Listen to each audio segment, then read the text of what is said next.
하나님 말씀 봉독합니다. 로마서 8장 12절부터 14절까지 말씀 봉독합니다. 그러므로 형제들아 우리가 빚진 자로 돼 육신에 져서 육신대로 살 것이 아니니라. 너희가 육신대로 살면 반드시 죽을 것이로되 영으로서 몸의 행실을 죽이면 살리니 무릇 하나님의 영으로 인도함을 받는 그들은 곧 하나님의 아들이라. 아멘.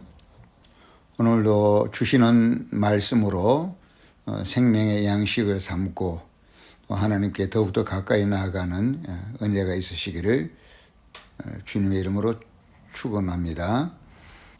성경에 나오는 위인들이 성령의 인도함을 받지 못함으로 인해서 한순간 그런 실수한 부분들 우리가 생각하면서 우리도 그와 같은 공통점을 발견하고 어떤 면에서 조심하고 어떤 면에서 또 우리가 바로 행하기를 목표를 삼아야 될지를 깨닫고자 합니다. 먼저 성경에 보면 위대한 그 지도자들의 실수하는 모습들을 볼 수가 있습니다.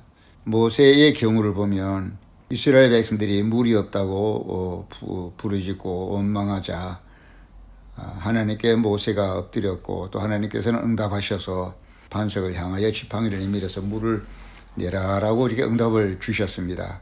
그러니까 이스라엘 백성들은 물이 없다고 아우성인데 하나님께 기도해서 응답을 받은 것이죠. 문제가 다 해결된 것과 같습니다. 그런데 그 순간 모세가 자기를 믿지 못하고 원망하고 반항하던 이스라엘 백성들을 향하여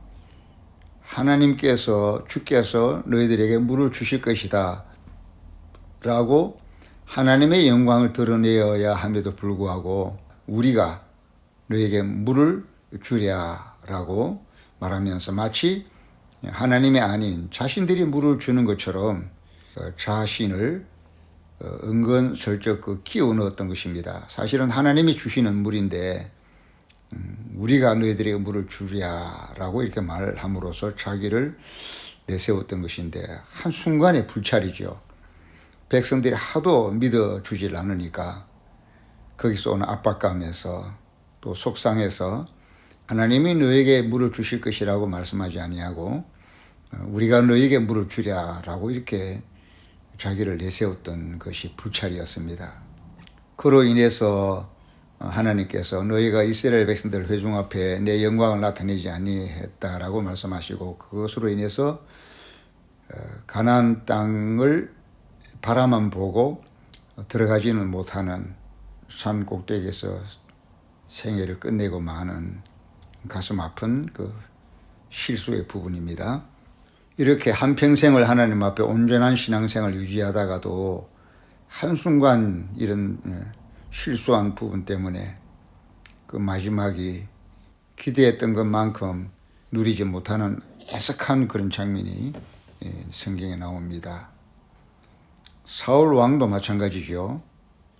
그가 왕으로 임명되기까지 우여곡절을 거쳐서 검증을 받으면서 드디어 왕으로 임명을 받고 기름 부음을 받았지만은 일주일을 기다리라는 그 말씀, 그 일주일 기간 동안에 블레셋이 공격해 들어오고 백성들이 흩어지고 하는 이런 또 사건이 발생해서 끝까지 7일 동안 기다리는 순종을 실천해야 함에도 불구하고 그만 전쟁을 자기 의도대로 수행해버린 열심은 열심인데 빗나간 열심, 사무엘에게 순종이 제사보다 낫다라는 책망을 받아야만 했던 그 사울 왕의 불찰입니다.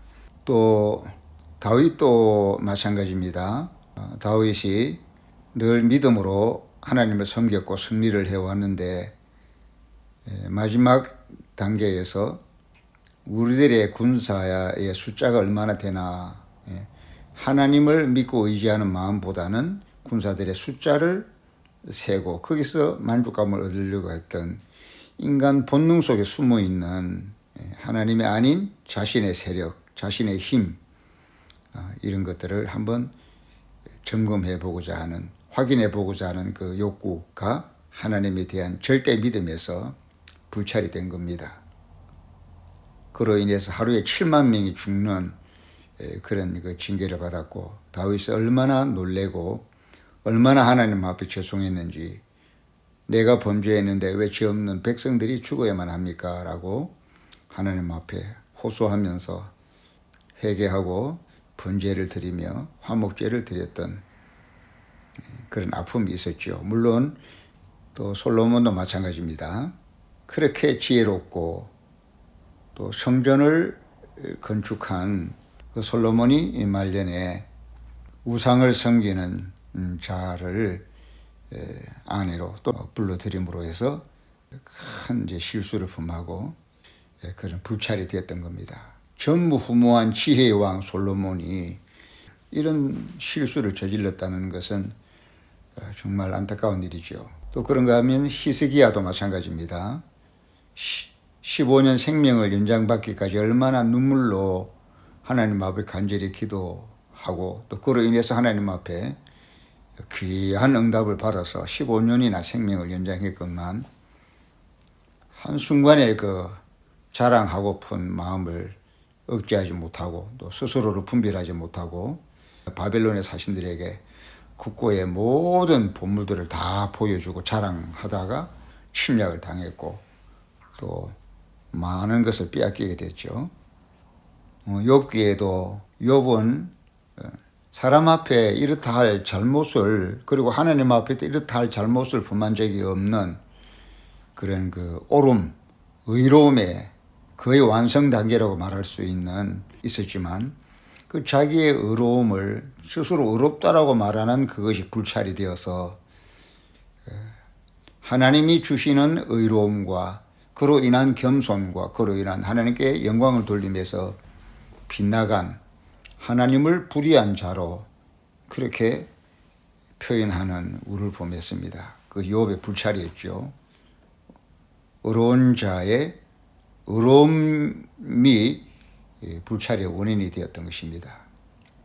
엘리야 같은 사람도 마찬가지입니다. 그렇게 큰 능력을 받아서 그럼에도 불구하고 나 하나밖에 남지 않았다라는 그 절망감에서 차라리 나를 그만 살게 해달라고 하나님 앞에 절망적인 호소를 하게 됐던 것이 불찰이었죠.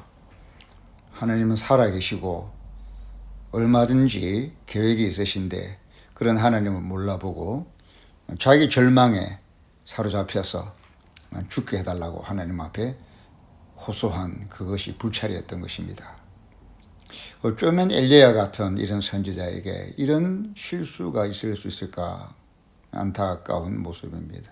또 신약에는 사도 바울의 경우를 보면 복음을 전하러 선교하러 배를 타고 가는 와중에 배가 깨어져서 사형 선고 받는 줄로 아는 자리에까지 빠지는 큰 재난을 당하게 된 것이죠.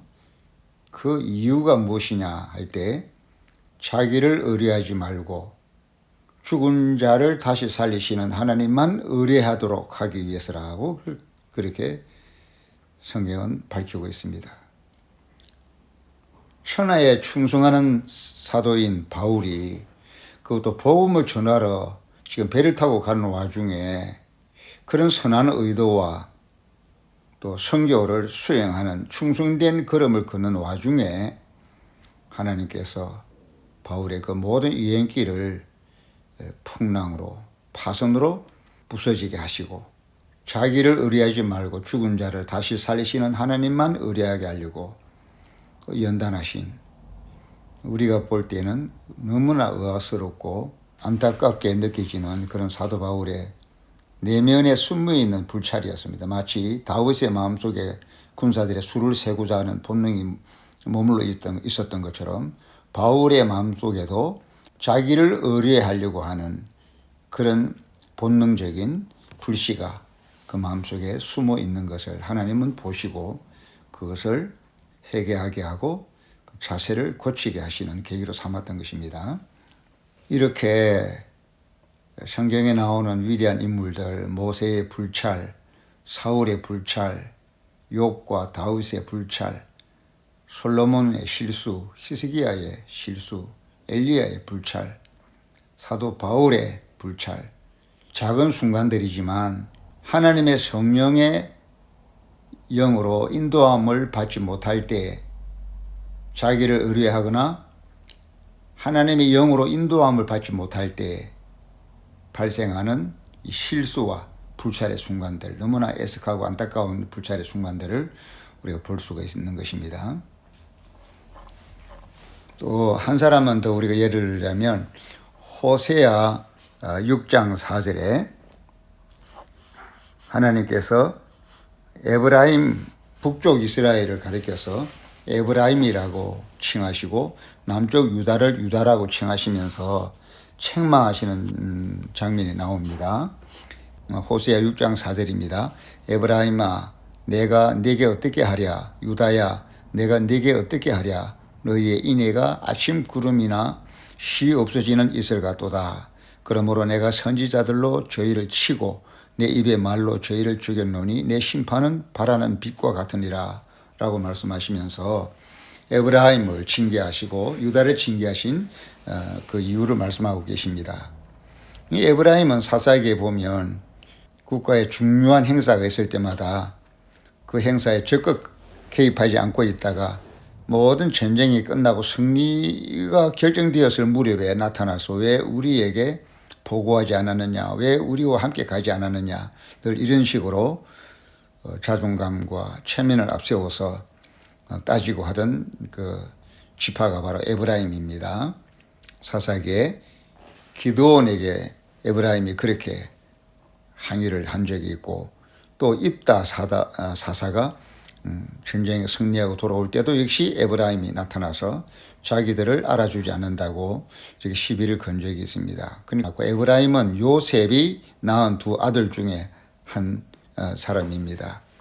이런 사람이 하나님의 은혜를 입어서 이스라엘을 대표하는 대표자로 이렇게 거론이 됩니다만 호세아 6장 4절에서는 이 에브라임이 그렇게 자존감이 높고 체면 의식이 강했던 에브라임이라면 마땅히 북이스라엘 백성들을 신앙으로 인도하고 그 책임을 다하여 그들을 하나님을 잘 믿는 족속들로 이끌었어야 함에도 불구하고 그렇지 못하고 우상 섬기는 일에 앞장서고 온 이스라엘을 병들게 하고 멍들게 하고 타락하게 했던 책임자가 된 것입니다.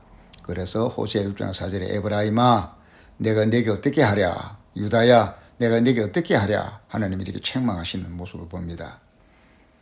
그러니까 결국은 에브라임은 그렇게 이스라엘을 대표할 만한 자존감과 체면의식이 강했지만 실제로는 이스라엘을 하나님의 법대로 이끌지 못하고 있다가 이제는 하나님께 책망을 받아야만 하는 대표자로 대명사로 이렇게 등장하고 있는 것입니다. 그것도 불찰이죠.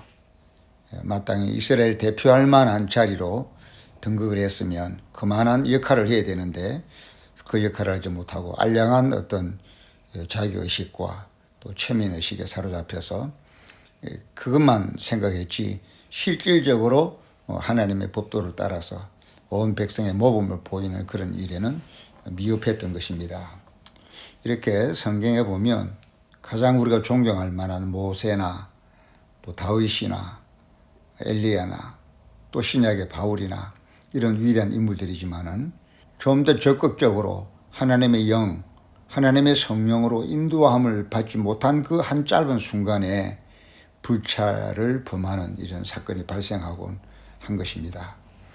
사랑하는 성도 여러분, 그런 점에서 본다면 우리들도 이렇게 하나님의 영으로 인도함을 받는 이 흐름을 놓쳐버릴 때가 얼마나 많은가 돌아보게 됩니다. 우리들의 선함, 우리들의 옳음, 우리들의 의로움, 우리들의 열심, 이 모든 일에 내 스스로가 그 모든 것을 주관하는 것이 아니라 하나님의 성령, 하나님의 성령이 인도해 주셔서 그래서 우리는 그 하나님의 영으로 인도함을 받는 여기에까지 우리가 들어가지 못한다면 결국 내가 무엇을 행하려고 하다가 나도 모르게 모세와 같이 이런 불찰에 빠지는 우리를 범하기 쉽다는 것을 길이길이 명심해야 되겠습니다. 성경에 보면 지식은 교만케 하며라고 했습니다. 또 새로 입교한 자에게는 함부로 경솔하게 안수하지 말라는 말씀도 있습니다. 결국 예수 믿고 믿음이 있다고는 하지만 그 믿음이 자칫 자기 자랑과 또 오만으로 이어질 수 있는 그런 위험을 경고한 것입니다. 내가 믿음이 있다라는 자신감, 그래서 내가 믿는 것처럼 자기를 의식할 때 그 믿는 믿음이 자기 자랑이 되어버리는 이런 위험을 경계하는 것입니다. 지식은 좋은 것입니다. 사물을 정확하게 파악하고 또 하나님의 뜻을 알게 하는 이 지식은 매우 고상하고 중요한 것인데, 그럼에도 불구하고 지식은 교만케 하며라고 성경은 말씀하고 있습니다. 내가 하나님을 아무리 잘 안다 할지라도 그 알미, 그 지식이 하나님의 성령의 인도함을 받는 지식이 아니라고 한다면, 우리의 지식과 우리의 오름이 하나님의 영으로 인도함을 받는 이 과정을 거치지 못한다고 한다면 내 스스로가 아는 것이고 내 스스로가 믿음 있는 것으로 해서 그로 인해서 내 자신이 왕노릇하고 내 자신이 교만해지는 그런 불찰을 범하기 쉽다는 것입니다. 그렇기 때문에 우리들의 모든 오름, 우리들의 모든 의, 우리들의 모든 믿음, 우리들의 모든 선, 우리들의 모든 선한 의지, 이 모든 것들은 반드시 하나님의 성령께 순종의 고삐를 들여서 하나님의 성령의 이끌림을 받고 하나님의 영으로 인도함을 받는 이런 위치 선정이 필요한 것입니다. 선이다 악이다 라는 것을 규정하는 것을, 물론 선이다 악이다를 구별하는 것은 고상한 일이고 중요한 일이지만 그것조차도 하나님이 규정하시는 선과 악의 기준을 따라서 선이다 악이다를 말해야지, 내가 판단하는 이건 선이야 저건 악이야 라는 것은 바로 선악과를 따먹고 선악을 아는 일에 하나님을 대체하려고 하는 그런 불찰이 발생하는 것입니다. 그래서 선악과는, 선과 악을 규정하는 것은 하나님이 주도하는 것이고, 우리는 하나님이 주도하시는 선악의 그 개념에 따라서 우리는 마땅히 믿고 따르고 순종해야 마땅한 것이고, 그것이 인간의 본래의 위치인데, 그런데 하나님의 주도하시는 선악이 아닌 내가 판단하는 선과 악의 개념을 따라서 옳고 그름을 논하는 이런 불찰을 범하기 쉬운 것입니다. 그러므로 우리는 모든 순종의 고삐를 성령님께 드려야 되겠습니다. 내가 무엇을 하리라, 이것을 하리라, 저것을 하리라 할 때 내가 자의적으로 이것을 하고 저것을 하고 하는 것이 아니라 순종의 고삐를 성령님께 드려서 우리가 성령님을 따라가는 이런 자세를 취하는 것이 가장 건전한 신앙생활의 모습인 것입니다. 내가 알고 있는 이 지식이 성령님이 주도해 주실 때만이 그 지식이 정당하게 행사가 되어질 것입니다. 이런 점에서 우리는 신앙생활을 함에 있어서 나는 믿는다, 나는 옳다, 나는 선이다 이렇게 할 때에 반드시 성령님을 우리가 주인으로 모시고 성령님께서 내 모든 옳음과 내 모든 선함을 주관하여 주시옵소서, 항상 성령님을 우리가 앞세우고 성령님께 모든 순종의 고삐를 드리는 이런 마음가짐이 하나님 앞에서 우리들의 믿음의 모습이고 순종의 모습인 것입니다. 성령님을 주인으로 모셔라. 내가 주인이 아닙니다. 옳고 그름의 주인, 선의 주인, 의의 주인, 믿음의 주인, 지식의 주인이 내가 아니라 성령님이 주인이 되어 주십사라는 것입니다. 성령 충만 받아라라는 말은 성령님을 주인으로 모시라라는 말과 같습니다. 성령님을 주인으로 모시기 위해서 우리가 늘 아는 길도 물어가기를 바라고, 아는 길도 성령님의 인도함을 받기를 원하는 마음으로 삶의 모든 영역에 성령 충만을 사모하고 성령 충만을 모셔드리길 노력해야 되겠습니다.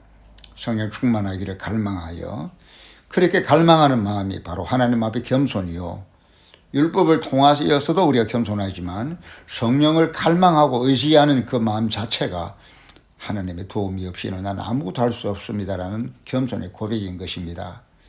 그러므로 성령 충만을 의지하지 않거나 성령 충만을 구하지 않거나 성령님을 주인으로 모시지 않거나 모든 선택과 행동에 성령님을 앞세우지 않는 모든 것들은 다 교만에 가까운 것이고, 앞서 말했던 신앙 위인들의 그 모든 불찰을 우리도 순간순간 실수로 범하게 되는 그런 위험이 있는 것입니다.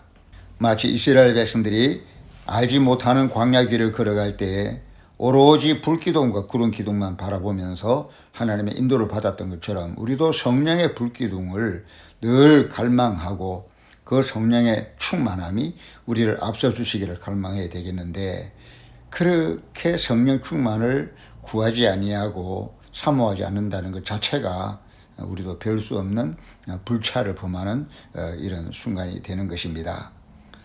로마서 8장 8절에 육신에 있는 자들은 하나님을 기쁘시게 할 수 없느니라. 만일 너희 속에 하나님의 영이 거하시면 너희가 육신에 있지 아니하고 영에 있나니 누구든지 그리스도 영이 없으면 그리스도의 사람이 아니니라 라고 했습니다. 물론 여기서 성령의 인도함을 받는다라는 것은 신앙생활 전반에 관한 말씀이지만, 우리가 앞서 말한 이 신앙의 위인들과 같이 특정한 순간, 특정한 사건에 있어서도 우리가 이렇게 성령의 인도함이 없다고 할 때는 우리는 하나님의 사람으로서 옳은 현실에 이르지 못하는 불찰을 범하기가 쉬운 것입니다. 사랑하는 성도 여러분, 우리가 이것저것을 행할 때에 하나님의 영, 하나님의 성령을 주인으로 삼지 아니하고 내 자신을 주인으로 삼는다면 무슨 근거로 우리가 그런 자신감을 가질 수 있는 것입니까? 절대 그럴 수가 없는 것이죠. 하나님이 아니면, 하나님의 성령이 아니면 우리는 아무것도 할 수 없는 존재입니다. 그러므로 자기 옳음에 대한 자신감, 자기 행동에 대한 자신감을 스스로 갖는다는 것은 매우 위험한 것이죠. 우리는 성령의 호흡이 없이는 살아갈 수 없는 존재로 지음을 받았고 창조를 받았습니다. 그렇기 때문에 늘 성령의 호흡을 우리가 공급받아서 살아갈 수밖에 없는 존재인 것입니다. 성령이 아닌 내가 주인이 되어버린 그런 판단들, 행동들이 얼마나 많았었던가 우리를 돌아보면서 모세의 불찰, 사울의 불찰, 요압의 불찰, 다윗의 불찰, 솔로몬의 불찰, 히스기야의 불찰, 엘리야의 불찰, 바울의 불찰, 에브라임의 불찰과 같이 우리도 성령의 인도함을 받지 않는 그 순간들이 얼마나 많은 불찰을 범했을까를 생각하게 됩니다. 육신을 쫓는 자는 육신의 일을, 영을 쫓는 자는 영의 일을 생각하나니 로마서 8장 5절에 그렇게 말씀했습니다. 영을 쫓아 행하지 않는다면 우리는 결국 육신을 쫓아 행하는 자가 될 수밖에 없다는 것이죠. 그러니까 늘 행동에 불찰이 따를 수밖에 없다는 것입니다. 그렇게 성령의 인도함을 받지 아니하고 하나님의 영의 인도함을 받지 아니하고 내 스스로 옳다 그르다를 논하고 선이다 악이다를 논했던 순간이 얼마나 많았을까. 그래서 야고보서 4장 11절에는 형제들아 피차에 비방하지 말라. 형제를 비방하는 자나 형제를 판단하는 자는 곧 율법을 비방하고 율법을 판단하는 것이라. 네가 만일 율법을 판단하면 율법의 준행자가 아니요 재판자로다. 야고보서 4장 11절입니다. 율법을 준행하는 자가 되어야 되는데 재판자의 자리에 앉았다고 한다면 이거야말로 불찰이죠. 성령의 인도를 받지 아니하고 스스로가 주인이 되어서 재판자의 자리에 앉는다라는 것, 상상만 해도 생각만 해도 있을 수 없는 불찰입니다.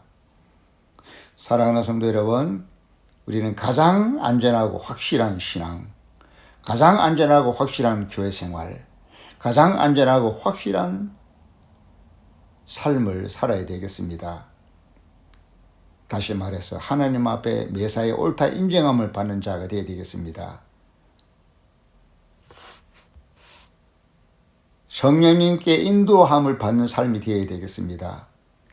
성령님을 모든 판단과 일에 주인으로 모시고 우리가 그 성령님의 인도를 쫓아 살아가는 삶이 되도록 노력해야 되겠고 또 사모해야 되겠고 또 그런 성령님의 주인으로 오셔서 충만하게 우리를 다스려 주심을 우리는 갈망해야 하겠습니다. 오 하나님이여, 성령을 충만하게 부어주셔서 선한 일에, 옳음을 논하는 일에, 지식과 믿음과 의의 일에 내가 스스로 주인이 되고 재판자가 되지 말게 해주시고 오로지 성령의 인도함을 받는, 그래서 하나님의 자녀, 그리스도의 사람이 되게 하여 주시옵소서. 이렇게 우리는 기도하고 진지하게 하나님을 의존하는, 하나님의 성령을 의존하는, 하나님의 성령의 영의 인도함을 받는 삶이 되기를 사모하는 우리가 되어야 되겠습니다. 아멘.